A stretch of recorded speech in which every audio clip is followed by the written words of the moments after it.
What's up, everyone? This is Nate, and I am back with another Out of the Theater review. Just got home from a screening of a little movie called Transformers Rise of the Beasts. I saw this in IMAX, so I went biggest screen, loudest possible, close to me. So I'm just going to give you my 2 cents. Now, we have reviewed all the first 5 Transformers movies and Bumblebee over on the Action Movie Guys podcast, which of course you can find on Spotify, Apple Podcast, wherever you get your podcast, Action Movie Guys podcast. So if you want my thoughts on all the other ones, I gave full reviews there. Now, I will say though, just as far as the ones I really enjoy, the first one, I love the first one. I don't care. I like Bumblebee quite a bit, and I like the third one quite a bit. The other two, part 2 is the worst one. And then 4 and 5, like there's things about 4 that I like, but not overall. So anyway, there's just a kind of a nutshell. The point is, I don't hate the franchise, and I do like a few of the movies quite a bit.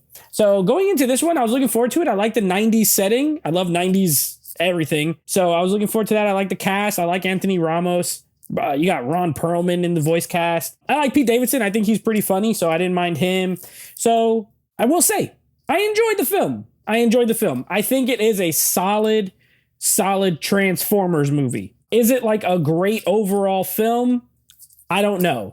Probably not. But it is a solid Transformer movie. I would put it kind of right in the middle, better than half of them, and it's like right up there with this one. And 3 to me could be like, can go sort of either way. Yeah, let's go to the positives. For one, again, the cast is really good. Danielle Fishback and Anthony Ramos are your main human characters. They're really the only human characters of note. He does have a little brother in this movie that I liked the dynamic with the two of them.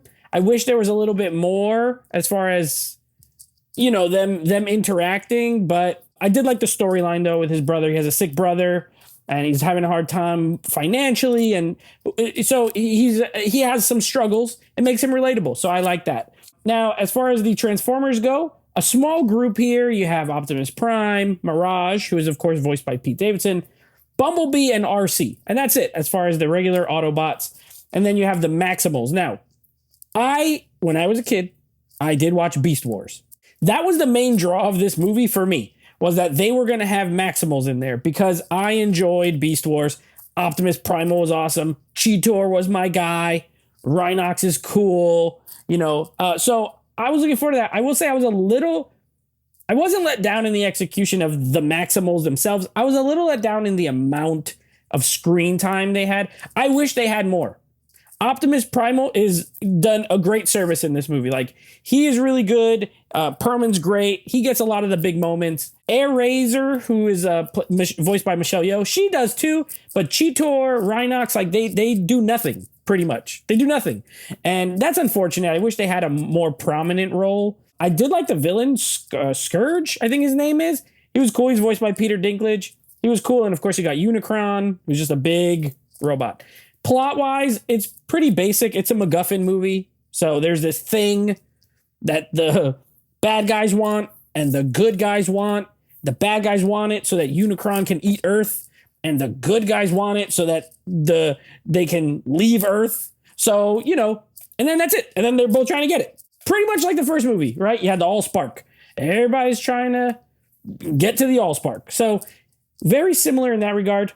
A little bit tighter, though. It's like 2 hours. So it doesn't overstay its welcome, in my opinion. The action scenes are solid, actually. They're really well done. I think the best thing that could have happened to this franchise was Michael Bay moving on from it, because Stephen Caple Jr. directs this one. And I forget the guy who did Bumblebee, but both of those had a different feel. And they're more, the action scenes are a little bit more easy to follow and understand and look at. And so, breath of fresh air. The soundtrack for this movie, though, 10 out of 10. 10 out of 10. I love hip hop. I love 90s hip hop. You get Wu-Tang in here. We got Biggie in here. LL Cool J. Bumblebee gets one of the best moments of the film towards the end with LL Cool J. Mama Said Knock You Out playing. Fantastic scene. I was hyped. I loved it. So yeah, those are the positives. Those are my positives. Negatives, again, I wish there was a little bit more of the Maximals. I wish there was just a little bit more. Also, the strength of this movie, and I think the failure, or one of the, not failures of the franchise, but Something that both helps it and hurts it is the humans. So in this movie, I liked the human characters, but there's still too much focus on them. I don't understand why they are just scared to make a straight up Transformers movie. The opening of Bumblebee was amazing with the war on Cybertron scene because it was just like a Transformers, fighting Transformers. There was no people there. I don't need them, but we always saddled with them. And so while I enjoy the characters, I still think a lot of time is focused on them, where I'd rather be seeing, you know, like the Maximals doing stuff or whatever. Either way, I thought it was a fun movie, entertaining, better than most of the Transformers movies. I'm going to give it a solid 7.5. I'm going to give it a 7.5. I don't think it's like a perfect film. I don't think it's the greatest movie of all time. It's a good time at the theater though. 7.5 for me. There was a really cool end scene. Well, some people might roll their eyes. I didn't. I thought it was awesome. The very end of the movie, a pretty cool little Easter egg, or not an Easter, a teaser. We'll call it a teaser.